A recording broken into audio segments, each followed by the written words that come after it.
Drošības situācija pasaulē arvien saglabājas nestabilu un grūti prognozējama, taču Nacionālajie bruņotie spēki būs un paliks mūsu valsts aizsardzības mugurkauls, kas nevien fiziski rūpējas par Latvijas teritorijas un iedzīvotāju drošību, bet ar savu publisko tēlu un klātbūtni sabiedrībā veicina patriotismu un noturību. Kopš šī gada 24. janvāra NBS komandieru amatā stājies ģenerālmajors Kaspars Pudāns, kurš pirms tam, gluži kā viņa priekštecis ģenerālleitnants Leonīds Kalniņš, bija zemesardzes komandieris. Šodien Sarks LV studijā sarunāsimies ar jauno NBS komandieru par viņu prioritātēm un ambīcijām NBS attīstībā, kā arī to, cik liels ir mūsu militārais un arī garaspēks. Labdien! Labdien! Aptuveni 2 mēnešus jūs jau ieņemat Nacionālo bruņoto spēku komandieru amatu. Un kādas tad jums pašam ir šobrīd sajūtas par šo relatīvi neilgo periodu, ko esat aizvadījis šajā amatā, vai esat jau pilnvērtīgi iejuties? Sajūtās ir principā otrādāk, nevis neilgs, nepilni 3 mēnešu periods, bet sajūtas ir patiesībā ir daudz ilgāks periods pagājis. Jo, kā nu ir sakritis, ka šie mēneši ir dažādu notikumu dēļ, ir raisījuši ļoti ātru vajadzību pēc daudziem pasākumiem, risinājumiem, lēmumiem, un tas ir tiešām izvērties tādā straujā dienesta pienākumu uzsākšanā. Vai iejuties, tur būtu jānoliek tā mēraukla vai kritērijs, kas nozīmē iejusties bruņoto spēku komandieru amatā. Skaidrs viens ir saprast, tagad visi bruņotie spēki saprast savu lomu. Tas ir viens fiziski arī, kur atrasties, ikdienu pakārtot, partnerus satikt. Tas daudz, kas no tā ir paveikts šajos 2,5 mēnešos, bet iejusties, man liekas, tas ir varbūt viena daļa no grūtākā. Tas noteikti tā, kā jau man tika teikts un brīdināts, ir netik daudz jau vairs par, diemžēl, savu saskarsmi un līdzinējo pieredzi, viss, kas ir ar karavīriem, vadīt tiešām vienības, būt ar viņiem mācībās kopā, bet vairāk tomēr politika,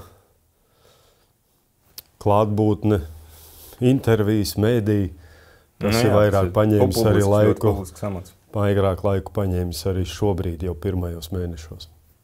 Un kā jūs uzskatāt, kāpēc tieši jūs izvirzīja šim amatam? Es nekomentēšu, protams, valsts prezidenta izvēli, viņa kritērijs, kas bija, bet būtiskākais, man liekas, ir tas, ka bija tāda izvēle prezidentam dot, man liekas, ļoti laba izvēle no vairākiem kandidātiem. Visi būtu atbilstoši bruņoto spēku komandieru amatam, lai bruņoto spēku pilnveidotos, attīstītos. Katram varbūt būtu savādāks skatījums. Mēs bijām pārunājuši par to, kādas manas domas par to, ko darīt ar bruņoto spēku tālāku attīstību, patreizējo lomu. Es domāju, ka liels nopelns tam, protams, nav tik daudz man paša spējas paveiktais, bet drīzāk tas, kas tika izdarīts iepriekšējās dienestu vietās, ko ir paveicis zemesargi karavīri.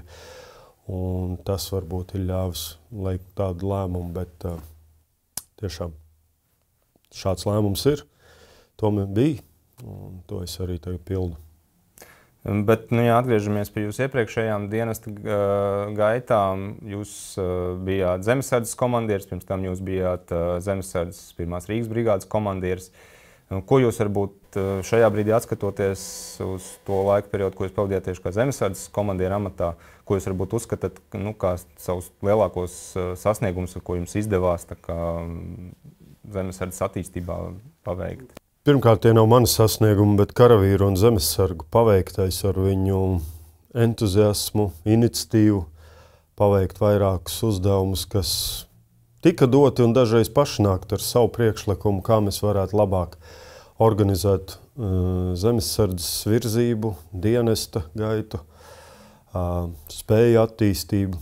Un man atliek tikai atbalstīt viņu vēlmes, dot resursus, atbalstīt idejas, un tas bija galvenais sasniegums. Bet tie virzieni, ar ko es skatos ar gandarījumu, ko zemesardzes tad arī paveikos pēdējos 2 un 4 gados, tad pēdējā laikā, man liekas, ir vairāk, ko varētu pieminēt. Viens ir man liekas, tieši zemesardzes lomu nostiprinot, apciemojot vairākas kritiskās infrastruktūras objektus. Dzirdot to, ka tur arī ir izveidotas šīs kritiskās infrastruktūras vienības, kas atbalsta mūsu kopējo visaptverošo valsts aizsardzību kā tādu ideju, kā mazs dzinējspēks vai piemērs šīs koncepcijas, visaptverošās valsts aizsardzības koncepcijas īstenošanai caur to, man liekas, ir viens tāds kā no punktiem, kur tiešām ar gandarījumu skatos. Un dzirdu un apmeklēju un redzu to entuziasmu arī šajos zemesargos, ka viņi ir zemesargi, bet savā darba vietā. Savas darba vietas patrioti, vienlaicīgi arī patrioti zemesardzē un nodrošina šo uzdevumu. Otrs virziens, protams, Ukrainas kara ietekmē arī tie daudzie zemesargi karavīri, kas ar deksmi tiešām ir īstenojuši mikrodronu ieviešanu, pielietošanu zemesardzē. Kopumā tas arī tālāk aizgājis bruņotos spēkos, izstrādājot apmācību programmas, taktiskos risinājumus, kas būtu jāpielieto tiešām aktīvi mācoties no Ukrainas. Tas arī būtu otrais virzības tā kā dzinējs vai gandarījums, kurā varētu skatīties par sasniegumiem. Tie kā galvenie, bet pārējais, man liekas, arī daudz kas cits, kas ir kā struktūras paveiktais, vienkārši manā laikā jaunas bāzes aizkrauklē, tas ar gandarījumu, ka vismaz grūti mums iet. Skaidrs, ka zemesardzes infrastruktūras prioritātes varbūt ir nobīdītas šobrīd tālāk, ņemot vērā citas vajadzības, priekš valsts aizsardzības dienesta, sabiedroto uzturēšanai, ienākšanai šeit, bet arī tur attīstās. Un redzot aizkrauklas bāzi, redzot citas uzsāktās bāzes, tas liek domāt, ka mēs arī to varam sasniegt. Un tiešām zemesardze ir daļa no bruņotajiem spēkiem, un arī viņi tiek nodrošināti atbilstošu infrastruktūru un ekipējumu. Un es zinu, ka tas arī turpināsies tālāk. Bet lielākais jau, protams, gandarījums ir pa visiem pārējiem arī zemesargiem, kuri ir pievienojušies, turpina nākt, turpina to uzskatīt kā par savu tiešām apņemšanos un lomu valsts aizsardzībā. Zemesargi varbūt cer uz jūsu tā kā lielāku atbalstu, ņemot vērā. Tas ir jāpieņem. Daudziem esmu teicis, piedodiet, man tagad ir arī par citiem, par kuriem rūpēties. Un tur tad ir jāliekot kopā, ir jāskatās tur, kur ir lielāka trūkuma, tur, kur ir laika sapurināt. Un esmu teicis, ja mēs pie tā varbūt nonāksim, bet prioritātes, ja tagad skatoties, kā attīstīt un kur likt iekšā, ir tas, lai mēs darbotos mūsu plānotā paredzētā valsts aizsardzības operatīvā plāna ietvaros, mūsu aizsardzības koncepcijas ietvaros. To es esmu teicis. 3 lielie bloki, kā mēs būtībā pamatprincipi, ko darboties, būtu nepieciešams. Tātad vispirms jau pasargāt sev tādu pretgaisa aizsardzību un dažādu citu noturību pret mūsu ietekmi, pret mūsu vienībām, pret mūsu vadības spējām, tātad pretgaisa aizsardzība, bet tikpat labi, protams, arī aizsardzība mūsu vadības tīklos, tāda kiberaizsardzība, elektroniskā kara darbība. Otrais pēc tam nofiksēt pretinieku, šķēršļi, Baltijas aizsardzības līnija, bet to mēs runājam ne tikai par austrumu līniju, bet, protams, arī jādomā par to, kā rietumu pusē, jūras pusē mēs atpazīstam pretinieku, redzam, saprotam situāciju un varam viņu fiksēt. Un tad pēc iespējas ātrāk viņu arī satriekt. Un tur, protams, liela loma ir arī daudziem citiem mūsu komponentiem, kas tagad jau man kā komandērim pār visiem bruņotajiem spēkiem tomēr kļūst arī par būtisku prioritāti, lai tieši šos elementus izpildītu. Zemesardze ir loma visos šajos uzdevumos, bet tas tiek pildīts kopā ar citu vienību, jau atbalstot varbūt pat citas vienības. Jūs jau te sākāt ieskicēt tās lielās līnijas, kādās jūs vēlētos redzēt to NBS tālāko attīstību, un tad, principā, mans nākamais jautājums arī lielākā vai mazākā mērā ir par to, ko tad, kad jūs piekritāt uzņemties NBS komandiera pienākumus, jums droši vien bija jau kaut kāds savs redzējums tajā brīdī, jums droši vien ar šo redzējumu arī bija jau jāiepazīstina pirms tam, ko tad jūs vēlaties pilnveidot, ko jūs vēlaties mainīt, un arī kas jūsuprāt ir ļoti veiksmīgs un ko noteikti vajag saglabāt esošajā NBS sistēmā. Tā bija trīs daļas, par ko mēs runājam vai šie mani galvenie prioritātes virzieni 3 blokos, ja sadalīt. Viens, pirmkārt, jau, ja runājam par bruņotajiem spēkiem, tad tas tomēr ir cilvēks. Karavīrs, zemesargs, rezerves karavīrs. Par to, kā izveidot šo struktūru tiešām ar dienēt gribošiem uzdevumu izpildīt gataviem karavīriem. Jā, sasniegt mūsu ambīcijas, mūsu mērķus gan profesionālā dienesta līmenī, gan valsts aizsardzības dienesta vajadzībās, gan arī lielākais uzsvers, ar ko es uzsveru, kur tieši jau kaut ko jaunu ieguldīt, ir tieši kā valsts aizsardzības dienests transformējās un pāriet nodrošināt sistemātisku un kaujām uzdevumiem gatavu rezerves komponentu. Un tas bija būtiskākais un ir mans būtiskākais šobrīd no virzieniem, kā pārskatīt un veidot. Iespējams, man ir savādāks skatījums nekā līdz šim par to, kā to veidot. Valsts aizsardzības apmācību turpmāko, aizsardzības dienesta turpmāko apmācību un integrēšanu tad jau rezerves komponentā, rezerves vienībās, lai nodrošinātu valsts aizsardzības operatīvā plāna uzdevumu izpildi un nodrošinātu mūsu struktūras un jauno spēju integrēšanu. Jā, tas ir viens. Tas nozīmē, ka kaut kā tie principi varētu mainīties valsts aizsardzības dienesta?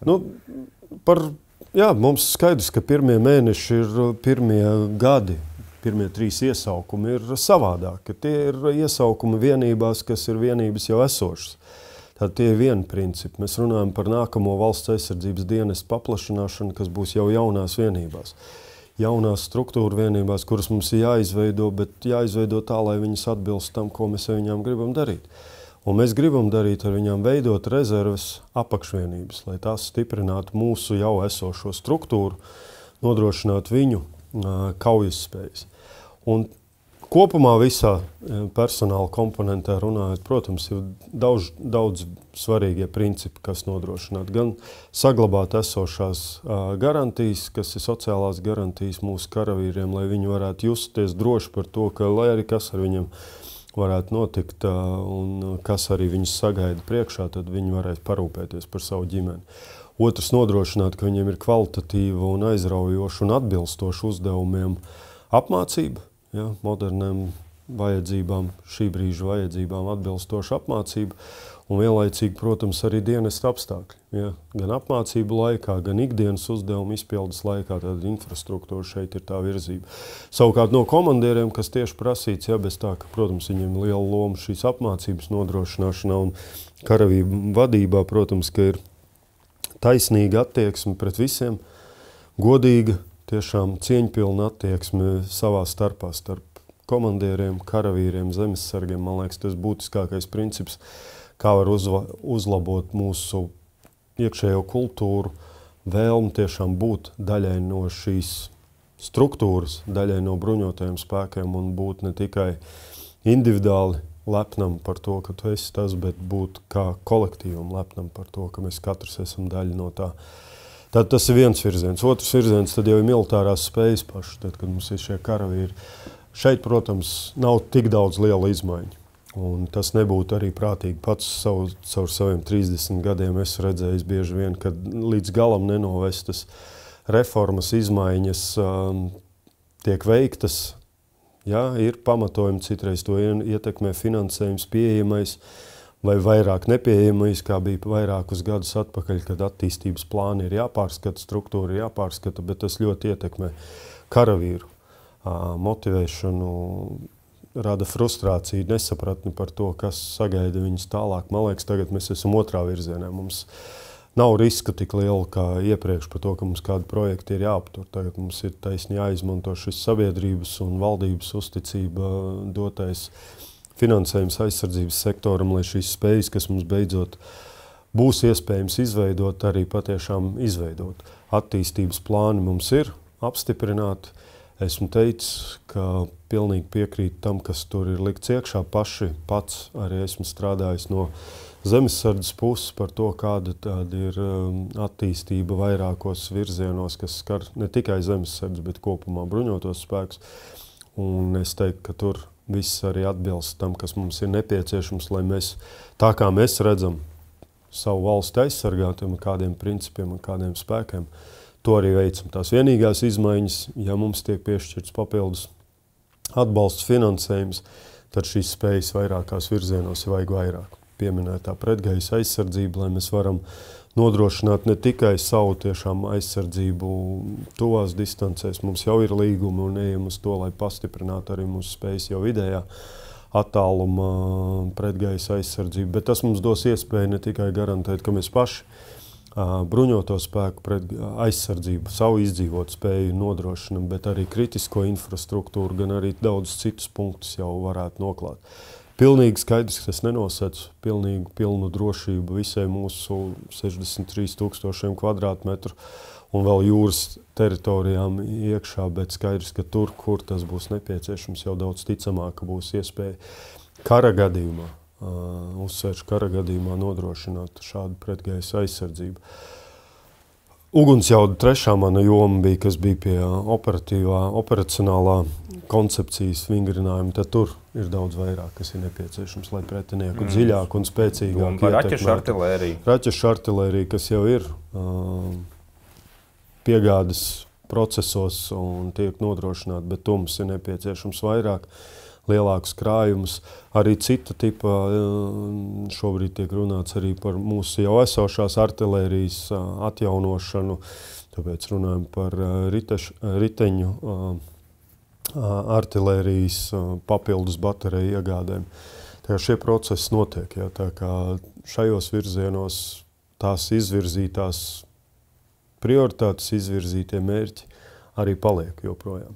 Ja, manā varbūt skatījumā tālākos plānošanās būs lēmumi pieņemt un varbūt atšķirsies, kas iet pirms kādos virzienos, ja, bet kopumā tās lietas paliks. Mēs gan plānu pārskatīsim, bet tas, kā teicu, vairāk ir, lai atsevišķās jomās palielinātu mūsu iegādes, mūsu attīstību, pātrinātu, ātrāk kaut kādus mērķus sasniegt.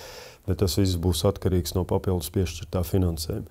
Un trešais virziens ir starptautiskā sadarbība. Ja, uzsvari, kādi ir jāliek tur, uz ko fokusēties, tad, man liekas, arī līdzvērtīgi esošie būtiskākos esmu redzējis sadarbību ar mūsu kaimiņu valstīm. Mēs esam viena operacionālā rajona ietvaros priekš mums pašiem, priekš pretinieka, tāpēc tas ir ļoti būtiski, ka mēs viens otru labi saprotam. Necīnamies, nekonkurējam savā starpā, bet veidojam vienotu aizsardzības sapratni un ciešu sadarbību. Protams, mūsu strateģiskie partneri ilggadēji, kas vienmēr bijuši Amerikas Savienotās valstis, arī gan ar Mičiganas štata līdzinējo sadarbību, gan arī kopējo, tas ir viens no uzsvariem, kur saglabāt, koordinēt, ko mēs varam vairāk piedāvāt un savādāk veidot, lai ASV bruņoto spēku klātbūtne šeit būtu, turpināt pastāvīt un tiešām viņa karoks arī būtu pie mūsu robežām. Nu, par ASV gan droši vien daudziem varētu rasties jautājumi. Jautājumi ir visiem. Mēs zinām, administrācija daudz ko paziņo, bet nav man nekādu faktu, lai šobrīd apgāstu vai paziņot par kaut kādiem viņu spēku samazinājumiem, kas šeit ir.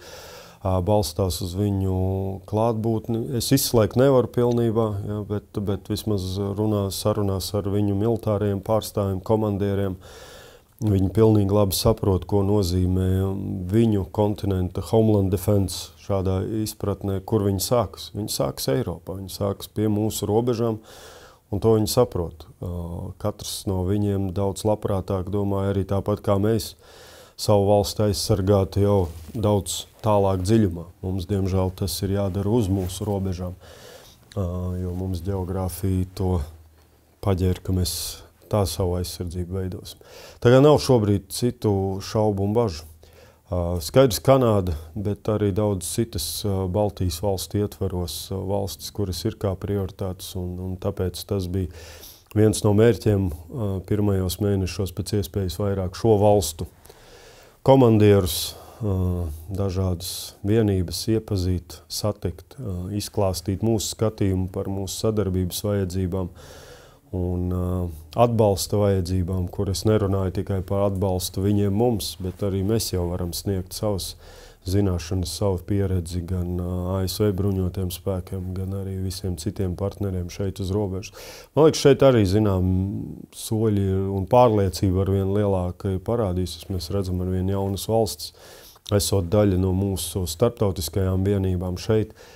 Kopēji 18 valstis, man liekas, tas jau viens ir diezgan stingrs strateģisks atturēšanas signāls, lai arī skaidrs, ka taktiski tas rada izaicinājumu šādu daudznacionālu elementu savienošanu, bet mēs to darām jau 8-9 gadus mēs to darām, un problēmas, man liekas, paliks jau vienmēr, jo rotācijas vienmēr notiek, un tur cilvēku faktors katru reizi atkārtosies, bet sistēmas procedūras ir veidotas. Es ļoti pieteicīgs Kanādas bruņotajiem spēkiem, kuru vadībā lielākā daļa no šīm 18 valstīm, vismaz 14 valstis, kas ir Kanādas vadītajā brigādē, tas tiek paveikts. Tur ir liela pieredze. Skaidrs, tagad paceļoties no kaujas grupas uz brigādi, tas ir atkal jāpārskata dažādas procedūras, jo tendence ir pilnīgi saprotama.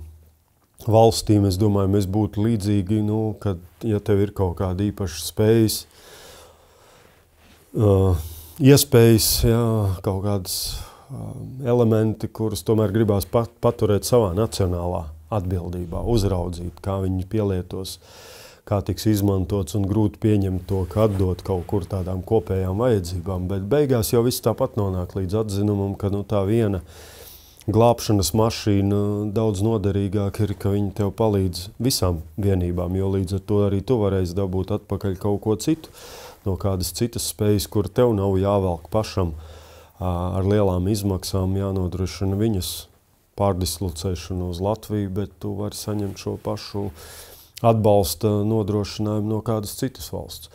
Vienmēr jau būs ierobežojumi dažādi, kas pastāv dažādos nacionālos ierobežojumos, attiecīgi īpaši pieņemsim kaut kādā medicīnas jomā, varbūt dažkārt arī kādās pārapgādes specifikācijas, jo dažādi varbūt prasības kvalifikācijas, lai arī NATO standarti lielāko daļu ir sinhronizējuši, bet tāpat paliek nacionālas prasības par to, kas var kaut ko veikt ar viņu karavīriem vai ar viņu tehniku, lai tas skaitītos droši vien daudziem varētu arī šis aktuāls jautājums saistībā ar mūsu izstāšanos no Ottavas konvencijas, ko mēs esam uzsākuši. Vai jūs esat arī sarunās ar daudznacionālās brigādes pārstāvjiem, komandieriem, citiem, droši vien par šo tēmu esat runājuši, un kāda tad ir viņu attieksme, kā viņus to skatās? Mēs esam runājuši par to, ka lai viņi zina, to mēs pārrunājam, vienkārši informējot, ka šāds politisks lēmums ir pieņemts, lai viņi atgriežas atpakaļ pie savām valstīm ar šo jautājumu, paši ar savu militāro padomu, ar izvērtējumu, kā tas ietekmē viņu operācijas, viņu plānus, un nāk atpakaļ, ja ir šādi izaicinājumi, lai mēs varam tos laicīgi risināt un novērst situācijas, ka mums ir, diemžēl, jāatsakās no kādu sabiedroto klātbūtnes vai iesaistes mūsu operācijās, ja mēs būsim pielietojuši šādas mīnas savu šķēršļu izveidošanā. Tā kā tas ir pārunāts ar Kanādu, caur viņiem tad arī lūgts, lai vēršas arī pie citiem viņu brigādes ietvaros esošajām valstīm vai kādiem tas rada kādus izaicinājumus. Un kāds ir jūsu pašu skatījums uz šo lietu, uz mūsu izstāšanos? Tas dod papildus iespējas, bet tas nedod uzreiz man papildus finansējumu un papildus infrastruktūru, papildus materiāli tehniskos līdzekļus, lai šos mīnu laukus varētu izmantot. Ja mēs atradīsim arī nepieciešamos resursus šim, tad tas, protams, ir kā papildus līdzeklis, ko var pastiprināt mūsu esošos plānus, mūsu esošās pretmobilitātes šķēršļus, mīnu laukus arī ar šādiem tehniskiem līdzekļiem. Jā, skaidrs, ka sabiedrībā virmo satraukums par to, vai mēs nesāksim mīnēt robežu jau šodien un kādus riskus tas radīs. Bet skaidrs, ka tas... Man liekas, sabiedrībā otrā daļā ir taisni satraukums par to, ka mēs nemīnējam šobrīd. Tas ir otrā, jā. Tur es tomēr arī šeit apstiprināšu. Tieši tā mēs šobrīd to nedarīsim ne ar kājnieku, ne prettanku mīnām.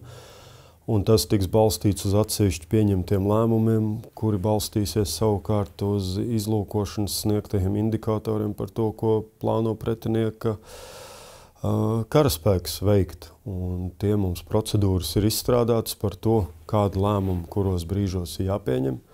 Jo skaidrs, ka šobrīd vienkārši, es nezinu, vai tam pašam viedoklim par šo mīnu lauku izlikšanu piekrīt tie, kuriem ir īpašumi šobrīd uz robežas, un vai mēs tiešām iegūsim šīs sabiedrības pozitīvu attieksmi, ja mēs ar varu vienkārši atņemsim viņiem šīs teritorijas un lieksim izmantot viņu īpašumus. Ja kāds ir gatavs viņiem kompensēt šos īpašumus kaut kur citur, tad es būšu priecīgs, protams, ja kāds gatavs viņiem palīdzēt, jo maksimāli, neskatoties to, ka es runāju šobrīd par mīnu neizlikšanu, bet visur tur, kur mēs panāksim vienošanos, tur, kur mums arī likumdošana tuvākā laikā pieņemtā ļaus sākt veidot un gatavot šķēršļus, tad nesprākstošos šķēršļu sadaļas mēs to veiksim jau laicīgi, jau šobrīd uzstādot gan barjeras, gan prettanku ežus, prettanku šos betonu konstrukcijas, grāvju rakšana, stiepļu izvietošana. Bet visiem jāsaprot, ka to mēs varam darīt tikai tur, kur mums ir vai panākt vienošanās ar šo zemju īpašniekiem, vai tiešām tur, kur tad, kad būs apstiprināta attiecīgā likumdošana, mēs to varēsim darīt. Jā, tas uzliek tiešām zinām slogu to, ko es minēju. Tas uzliek slogu vai ierobežojumus uz šiem iedzīvotājiem, šo zemju īpašniekiem, un es tiešām būšu pateicīgs tiem, kuri jau saprot. Un tā ir viņu atbildība savukārt par valsts aizsardzību, un šī izpratne, es domāju, lielākai daļai sabiedrības tāda arī ir. Runājot vēl par spējām, jūs jau iepriekš, kad mēs par zemesardzi runājām, jau pieminējāt par dronu spēju ieviešanu. Un, protams, ka tas neatiecas tikai uz zemesardzi, tas attiecas uz faktiski bruņotajiem spēkiem kopumā. Un, laikam ejot, mēs redzam, ka Ukrainā tā drona kara darbība ir ļoti drastiski mainījusies, un tās tehnoloģijas ļoti dinamiski mainās, un viņiem pašiem ir ārkārtīgi grūti pielāgoties pretinieku jauniem vedumiem. Tagad lielākais izaicinājums ir optiskās šķiedras droni. Un kā jūs skatāties uz to, cik mēs varam iespēt šajā brīdī apgūt šo dronu kara darbības kaut kādus principus, ieviest dronus, cik tas ir efektīvi, cik mēs varam, mēs gatavojamies tam karam, kas notiek vakar, ko mēs varam darīt, lai mēs gatavotos karam, kas varētu notikt rīt, teiksim tā. Karš pats par sevi vienmēr ir liels inovācijas dzinējspēks, es domāju, nesākoties šim karstai kara sadaļai un Krievijas uzbrukumam Ukrainā. Iespējams, mēs joprojām dzīvotu ar droniem pārliecību, ka droni ir kaut kas tikai izmantojums novērošanai, un runāt par varbūt lielās tālās darbības, tiešām augstu izmaksu, augstu spēju bezpilotu lidaparātiem, joprojām dzirdēt atrunas no dažādiem par to, ka šie komerc droni tās ir rotaļlietas un bruņotie spēki beidziet māžoties un neņemiet tādas un tas jums nepienākās. Tad noteikti tagad karš ir parādījis to, un īpaši karš, kādā ir Ukraina, un mums vienmēr ir zināms bijis arī iepriekš, ka mēs esam tie, kuriem uzvaras iespējas tikai, ja mēs rīkosimies asimetriski, nevis lineāri ielaidīsimies pretinieka rīkotajā karā. Un mēs redzam, Ukraina līdz ar to apliecina. Šie droni bija vienkārši kā risinājums tam, ka viņi tika pārspēti gan ar masu, gan ar artilērijas jaudu un kapacitātēm, un vienkārši tas bija viņa risinājums pielāgojoties, adaptējoties. Tātad adaptācijas spēja ir tas, kas mums būtiskākais jāvingrina neatkarīgi par to, vai mēs nerunāju šeit šobrīd par dronu, bet mūsu kā sistēmas, kā struktūras gatavībai uz to, ka arī šobrīd pilnīgi labi saprotot, lai kādu mēs viņu uztaisīsim, visticamāk jau ja iespējama konflikta kara gadījumā jau pirmajās dienās, pirmajos mēnešos mums būs viņa jāpārskata. Un tāpēc mūsu struktūrai ir būtiski būt tādai, kura ir spējīga adaptēties. Un tas ir pilnīgi patiesi. Mēs mācāmies no tā, ko mēs šobrīd esam identificējuši, pielāgojot savas koncepcijas par to, kā mēs bezpilotu lidaparātus gribam izmantot. Saprotot vienlaicīgi, ka tas karš un šobrīd šī taktika, kur izmanto bezpilota lidaprātus, nav tas karš, kādu mēs gribētu cīnīties un visticamāk nebūs identisks nākamajās scenārijos, jo jāsaprot, ka šobrīd tas ir ierakuma karš, pozīciju karš, kur dronus vairāk izmanto tiešām šī stacionāra vienību noturēšanu pozīcijās un tālāk nepieļaušanu.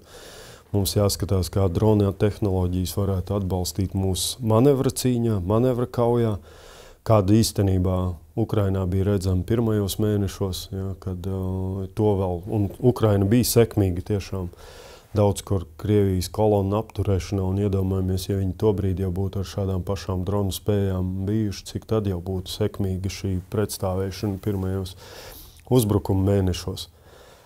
Un mēs līdz ar to ieviešam savas apmācību programmas, testējam ar dažādiem droniem, atbilstos mūsu koncepcijā noteiktajiem, bet katrā ziņā konceptuāli mēs arī uz to skatāmies, ka šobrīd investēt un pieņemt, ka šis ir tad mūsu endstates, kādu tad mēs veidojam savu gala struktūru attiecībā uz dronu integrēšanu, dronu taktika, nebūtu pareizi.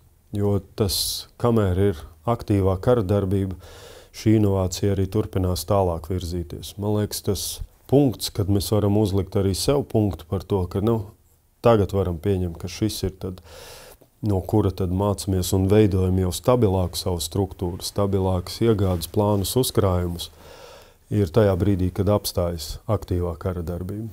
Pamieris vai kaut kas, jo līdz ar to arī apstāsies šī tik intensīvā tālākā attīstība. Ja.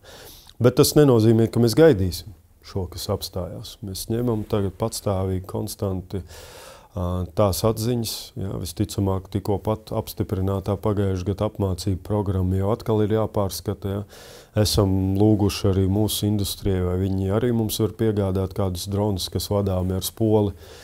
Vairāk gan es šeit uzsvertu, vai varam atrast risinājumus, kā apturēt šādus dronus ar spoli, kas ir tas, kas viņu aptur. Šeit vairs elektroniskā kara darbība nedara.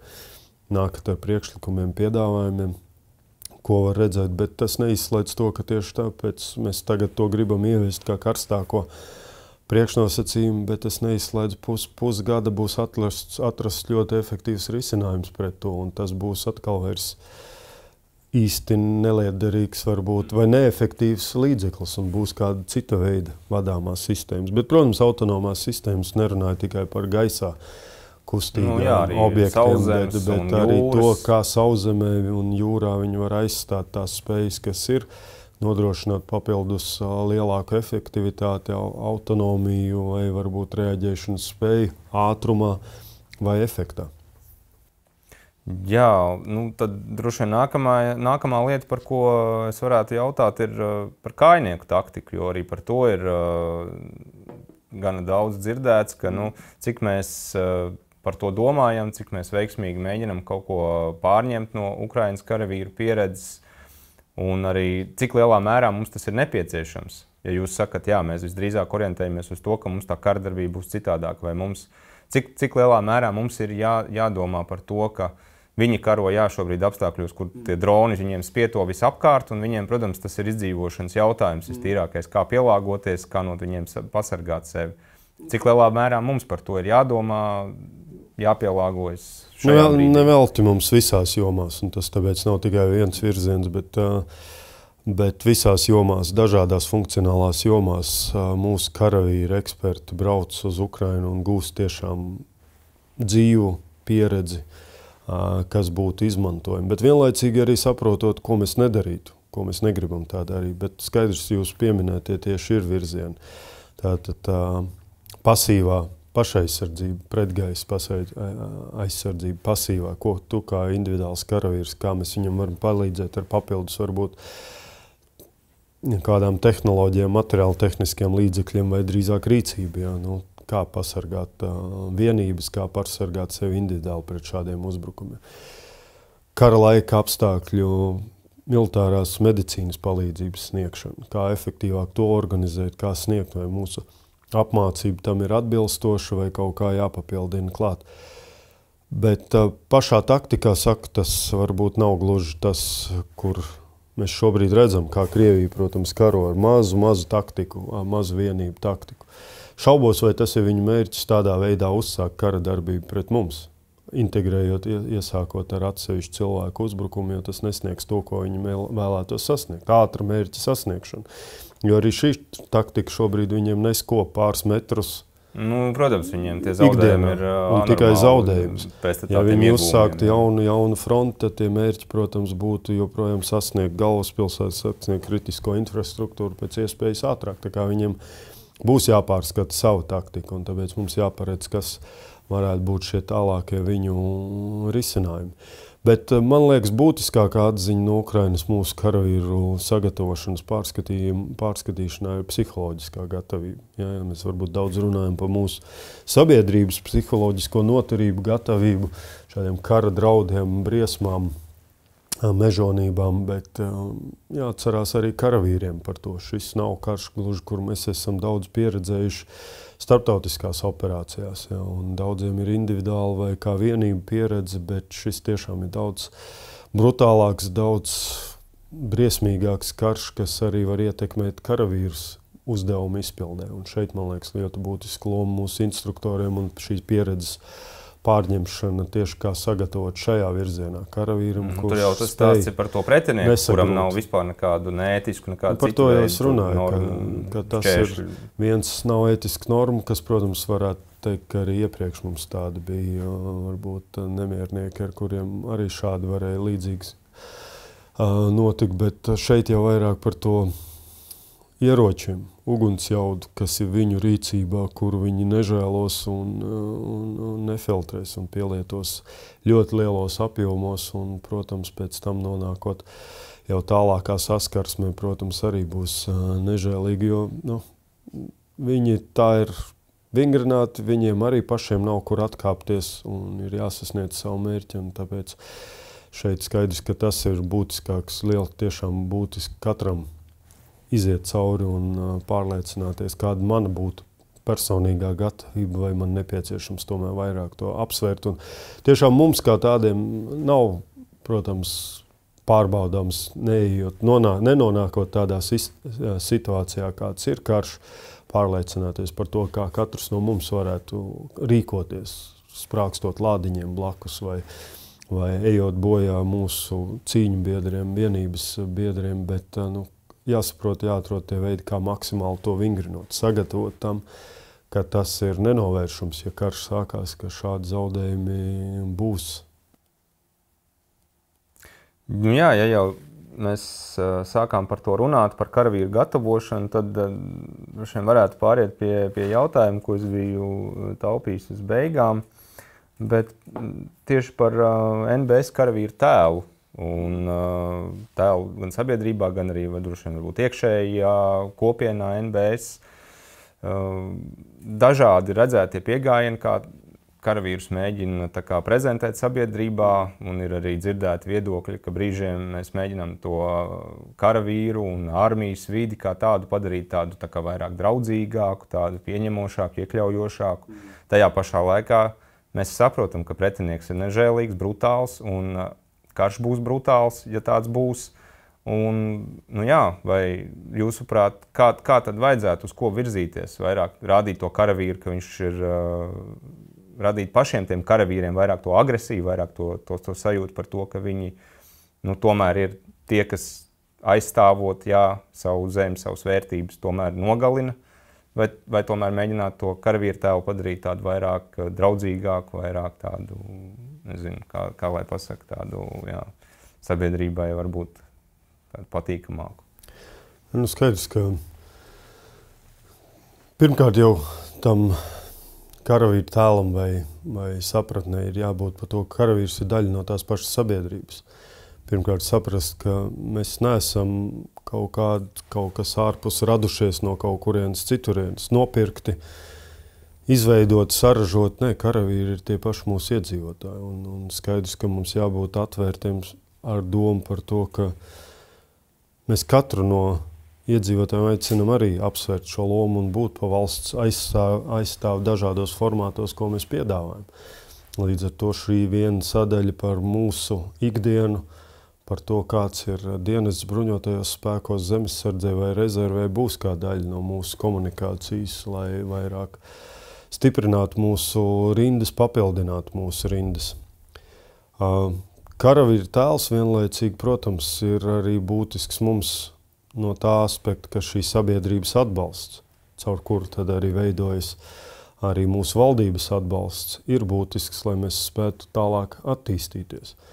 Mēs esam bijuši dažādos laikos par to, kad, lai arī varbūt armijas tēls bija tiešām arī labs, bet drīzāk labs bija tāpēc, ka mums nebija pievērsta liela uzmanība. Pa mums atcerējās tikai, notika kādi negadījumi, incidenti, kur tika iesaistīti bruņotie spēki. Arī parādēs varēja to redzēt, bet tas vienmēr tāpat radīja tomēr iekšēji sajūtu par to, ka mēs esam varbūt negluži vajadzīgi, apdraudējumi jau mums nav, priekš kam jums vajag vēl papildus finansējumu, lai iegādātos vēl kādas spējas, rotaļlietas un nodarbotos ar neliederīgām lietām. Jā, tā varētu spriest, jo mums neviens neuzbruk, bet es gribētu jautāt, kāpēc mums neviens neuzbruk. Iespējams, tas arī ir mūsu panākums, mūsu nopelns par to, ka mēs esam izveidojuši savus bruņotos spēkus, apliecinājuši to, ka šeit nav iespējams sasniegt savus militāros spēkus, mērķus. Vienkārši, jo šeit ir bruņotie spēki, ir sabiedrotie, ar kuriem kopā ir arī sagatavota daļa no sabiedrības, tomēr stāties uzbrukumam pretīm.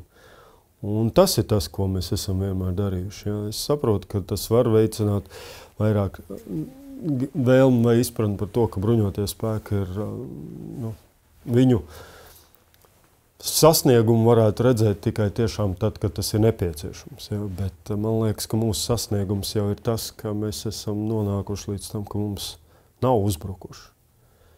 Šobrīd, protams, draudu situācija ir mainījusies.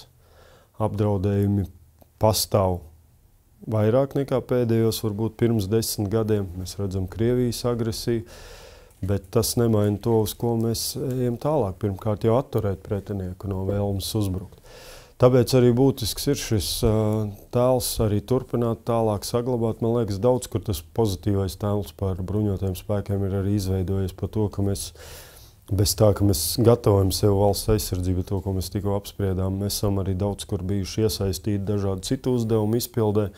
Neesam no tiem, kas dabūjot šādus uzdevumus prasa papildus. Mums nav tas, nevaram izdarīt. Ja mums tiek tas uzticēts, tā ir arī uzticēšanās mūsu spējā. Un mēs to arī izpildīsim, lai arī varbūt nevienmēr tas mūsu tiešais pienākums, kas mums būtu jāveic. Tajā tas tiešām ir būtiski, bet skaidrs, ka viss, kas kopējs karavīra tēls, karavīrs ir radīts tam, lai būtu gatavs arī nogalināt. Aizsargājot savu valsti, aizsargājot iedzīvotājus. Tādam šim tēlam arī būtu jāpaliek. Mēs nebūsim tomēr tikai tādi, kas ar vārdiem, bet tiešām ar darbiem, ar rīcību, ar saviem ieročiem aizsargāsim savu valsti. Jā, es atceros, ka jūs, tad, kad vēl bijāt zemesardzes komandieris, jūs kādā intervijā man teicāt, un arī šķiet citiem esat intervijās teicis, ka jūs un viens no jūsu tiem lielākajiem mērķiem ir padarīt mūs letālākus, lai tā kā mūsu karavīri kļūst letālāki. Tas ir tajās spējās, ko mēs iepriekš runājam. Skaidrs, ka tas ir tas, kas ir nepieciešams bruņotajiem spēkiem, lai arī mēs attīstam daudzas citas spējas, lai varētu ietekmēt pretinieku, bet būtībā jau karaspēks, aizsardzības spēki, tas ir bruņojums. Dažāda veida bruņojums, bet pretinieku var apturēt tikai ar dūri, ar spēku. Bet pie karavīra tēla, protams, tas varbūt arī būtu viena no mērķiem, uz kuru iet. Šobrīd atkal kārtējo reizi apciemojot citas kaimiņu valsts, īpaši Amerikas Savienotās valstis, Kanāda. Man liekas, tas, uz ko mums jāiet caur šo mērķi, parādot mūsu spējas, mūsu gatavību. Tomēr tā vēlme, ambīcija ir kaut kurā brīdī tomēr būt gandarīgi par to, ka uz ielas karavīri tiek cienīti, sveicināti, Viņiem tiek tiešām izteikti pateicība par dienestu, par to, ko mēs darām. Dažādos citos pasākumos tiek novērtēti karavīru dienests, pavadītais dienestā. Tā kā es domāju, mēs strādāsim arī pie tā ar kopējo sadarbību. Tiešām, lai mani karavīri, mūsu zemesarga karavīri būtu ar lepni ar to, ko viņi dara, un ka viņi ir daļa no bruņotajiem spēkiem. Labi. Paldies jums liels, ka atradāt laiku. Paldies par sarunu. Paldies, ka skatījāties. Un tiekamies nākamajos ierakstos.